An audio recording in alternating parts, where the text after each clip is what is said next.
UP में ही एक और बड़ा हादसा हुआ है। यहां राजस्थान से बंगाल जा रही एक बस पलट गई। नवाबगंज इलाके में हुए इस हादसे में बस में सवार 30 मजदूर घायल हो गए। बताया गया है कि राजस्थान से लोगों को लेकर बस उन्हें उनके घर बंगाल छोड़ने जा रही थी।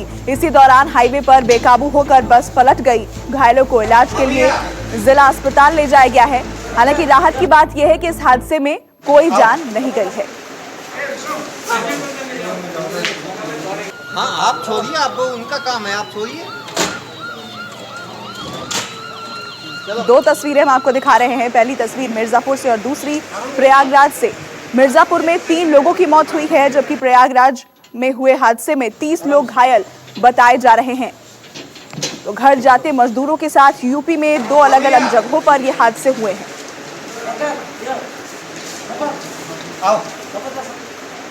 और हमारे सहयोगी अशोक तिवारी हमारे साथ लाइव जुड़ गए हैं।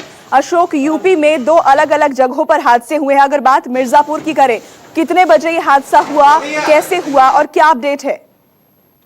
देखिए, दरअसल देर रात ये बताया जा रहा है कि इनोवा गाड़ी करके कुछ मजदूर अपने घर के लिए जा रहे थे और मिर्जापुर में वो गाड़ी रोक के कुछ लोग जमीन पर सो रहे थे, आराम कर रहे थे, क्योंकि बहुत लंबा सफर करके वो आ रहे थे। इसी बीच में एक गाड़ी आती है और सोते हुए मजदूरों के ऊपर चढ़ा देती है, जिसमें फिलहाल कुछ लोगों की मृत्यु भी हो गई है। 2 लोगों की तो ऑन द स्पॉट मृत्यु हो गई थी और इसके अलावा एक व्यक्ति की अस्पताल ले जाते हुए मृत्यु हो गई थी। इस मामले में पुलिस ने फिलहाल मुकदमा पंजीकृत कर लिया है और जिससे एक्सीडेंट हुआ था उस डंपर को भी बरामद कर लिया गया है। दूसरी घटना जो प्रयागराज की है, उसमें एक बस है, वो 30 श्रमिकों को लेकर बिहार जा रही थी और वहां पर प्रयागराज का जो इलाका है संबंधित, वहां पर वो बस अनियंत्रित हो गई, पलट गई, जिसमें 30 मजदूर घायल हो गए। फिलहाल उनका इलाज किया जा रहा है।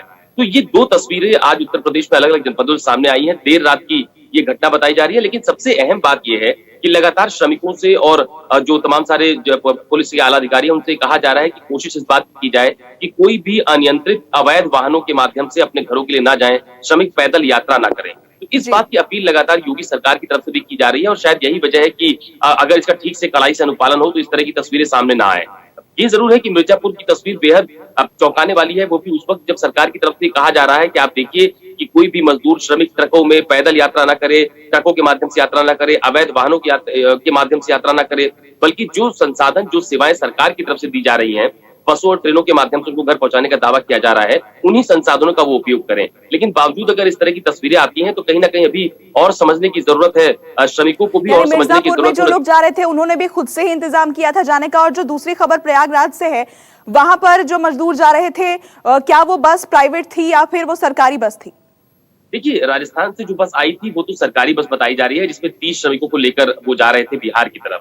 और दूसरी जो मिर्जापुर की खबर है, उसमें अभी तक प्राथमिक तौर पर जानकारी मिली है कि एक इनोवा गाड़ी को कुछ मजदूरों ने मिलकर बुक किया था अपने घर तक जाने के लिए। तो वो एक प्राइवेट वाहन था जिसको बुक किया गया था। तो वही बात जो थोड़ी देर पहले मैं कह रहा था कि अभी और समझने की जरूरत है, श्रमिकों को भी और समझने की जरूरत है, अभी सरकारी अफसरों को भी कम से कम जो लॉकडाउन है या जो सरकारी गाइडलाइंस है उसका कड़ाई से अनुपालन करें, तो शायद इस तरह की दुर्घटनाओं को रोका जा सकता है। और ये भी है कि जो हाईवेज है वहां पर जो गाड़ियां हैं उनकी गति बहुत ज्यादा होती है। इन दिनों चूंकि बहुत ज्यादा भीड़ हाईवेज पर भी नहीं हो रही है, लिहाजा जो गाड़ियों की स्पीड है वो बहुत ज्यादा है। शायद यही वजह है कि इस तरह की तस्वीरें हम लोगों के सामने आती हैं। लेकिन इतना जरूर है कि सरकार की इस जानकारी के लिए